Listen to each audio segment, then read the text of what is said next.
Welcome to the channel, guys. My name is Bevlin. If you are new here, do well to be part of the family by hitting the subscribe button as well as the notification button so that whenever I post a new video, you, my friend, will be notified. Now, Soólé. In Ghana, we call them troski. We're in a situation where a bus, we're picking people along the journey until you reach the final destination. Now, it's interesting. It was interesting for me to find out that a single bus had a pastor, had a reverend sister, had a kidnapper, had a spiritualist, had officers from the anti-terrorism department, had someone who sells medicine or medication, which is usually normal, but for in these huge buses, had along the line had a pregnant woman in there, had these kind of ghetto guys, and had a lot of characters in one single movie. Now, on the journey, you realize that a lot of things happen, especially with the fact that the woman started to sell drugs. It's very, very normal in Ghana here in these big buses when you are traveling like a long distance. Someone will get up and sell medication. Sometimes you ask them questions, they're able to answer. Sometimes they try to divert attention, and so you are careful what you buy on a bus. Okay, and we saw that when the man asked the woman what exactly was in the drugs she was selling or what she used to make the drugs, and she couldn't answer that question. Now, we had a pastor who also preached. I don't know if that was preaching, because it was just I didn't hear him quote a verse in the Bible. I didn't hear him quote the story of anybody we know in the Bible, and I don't know if that's a preaching. With a storyline, found out that it's a robbery story where you have someone robbing a group of travelers, but then there was an insider in the bus who was communicating with these armed robbers. In fact, the bus had a whole kidnapper in it, and that was quite scary, because if you're traveling, the only thing you can do is to pray to your God that you are safe from all any mishaps or any attacks on the way. But then if you find yourself in a bus that has kidnappers in there, that has a spiritualist in there, I mean, how do you balance your mental state? How do you balance even your physical state? How do you react? How do you control yourself? And so it was quite a lot to have all these groups of people represented in the bus. We saw that the driver was given a bag by someone to be transported. Also, that's also very normal. Most bus stations, in fact, even those who are engaged in businesses do that. They transport your product to you via the buses, and it's so normal. So when the woman brought the bus to her bag to the driver to be transported, it wasn't a new thing. It's something that we all know and have seen. So we saw that, and then along the way, these armed robbers in the car plotted with other people. In fact, you remember the guy who first stopped, who said there are armed robbers ahead and blah blah blah. He's part of the syndicate. He's part of those who planned the robbery and those who robbed the people in the car. Now these armed robbers come, and you go and then you pick a bag. If you have been given an intel, that's when you can pick this particular bag, and the bag would have something valuable in there, and you have guns, you have the numbers, you've scared the hell out of these people. What prevented these dummy characters from opening the bag to check if indeed what they stole is what they were supposed to steal?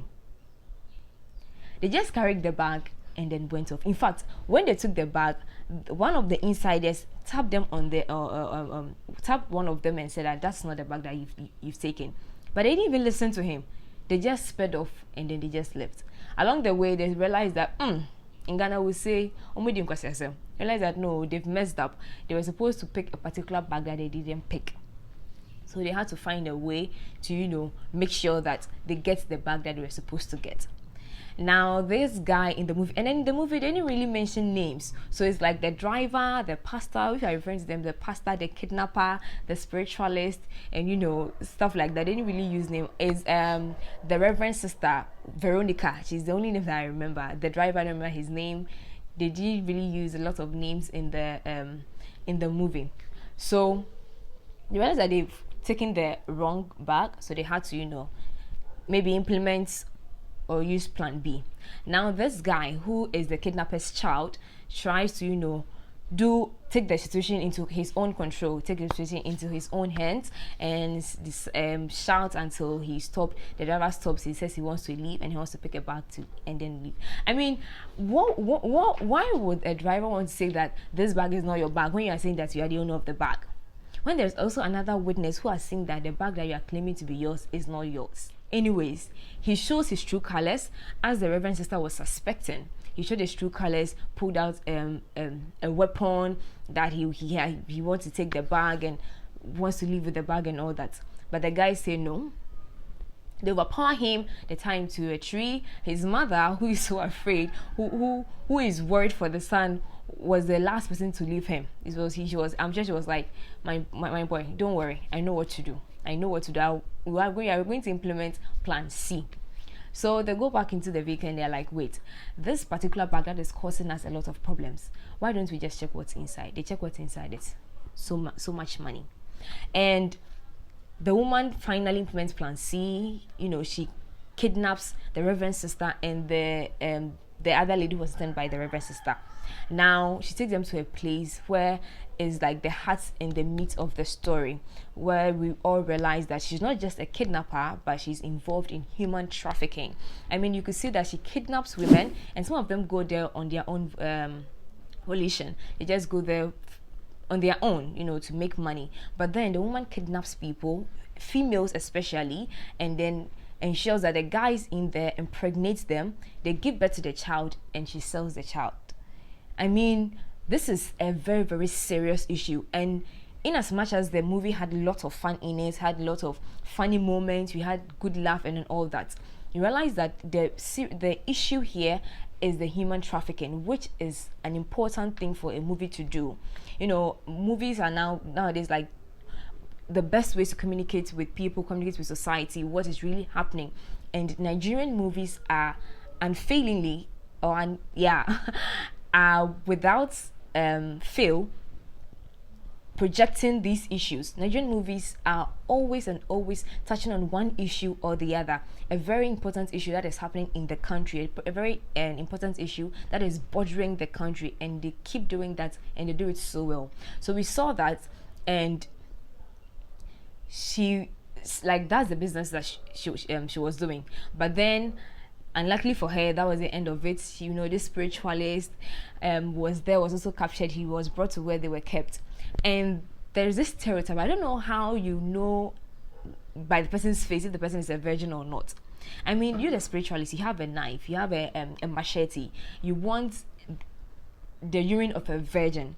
And automatically he goes to the Reverend Sister, because that is the thinking that all Reverend Sisters are virgins. You get it? And so he even ignores. And the lady who is with the Reverend Sister is telling you that I am a virgin. He totally even ignored the lady.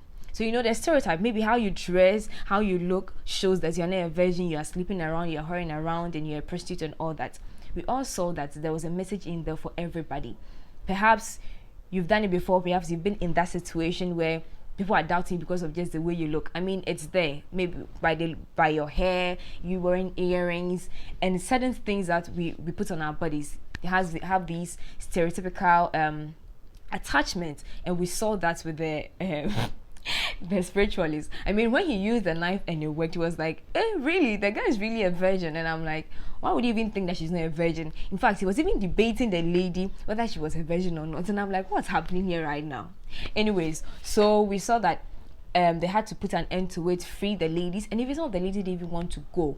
You get it? She's there. She doesn't have work to do. This is what she's doing. She's just giving birth, and then she's being paid. And the pay is good. She didn't even want to leave. But then, I mean, it was wrong business, because you are selling kids. You are selling children to people you don't know what they're going to use the children for. And so that was wrong. They ended the woman's trade. There were a few people who lost their lives. And at the end of the day, the spiritualist vanished with the money. Now, after he vanished with the money, 11 months later, we saw that he had distributed the monies to some of these groups. And then at the very end, I saw that the driver who was shot 11 months ago was lying there with monies on him. And the money has saved him from dying. I'm like, that was 11 months ago. or I didn't really understand that part. If you did, kindly help me with it. Or the spiritualists put the money there and then rose him from the dead. Like, I didn't really get that part. And also I have another question. You see, when the woman brought the bag to the driver to take to Enugu, was it the fact that the woman planned with Soólé, the kidnapper, that I'm going to bring this bag to you in a particular bus, and then you act it as a robbery so the man doesn't get there and then I get my share? Or if the bag didn't get into that bus, there wouldn't have been any robbery. I mean, I think that part is not very clear.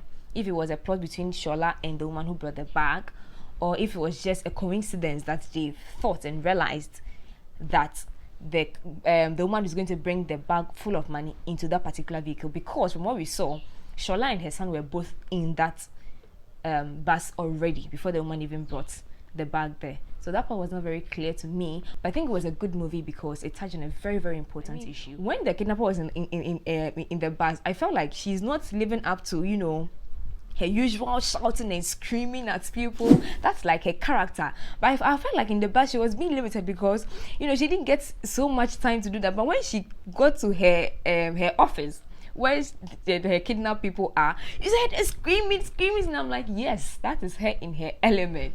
So I think we saw her very well. We felt her when she got to her office where she, you know, is engaged in her business. So yeah, I think that was also good. A few new faces in there, but the production was good, the movie was good, the delivery was also good. My name is Bevelyn. Thank you for watching. Thanks for being part of this video. Do also subscribe and leave your comments in the comment section of what you made of the movie. Bye.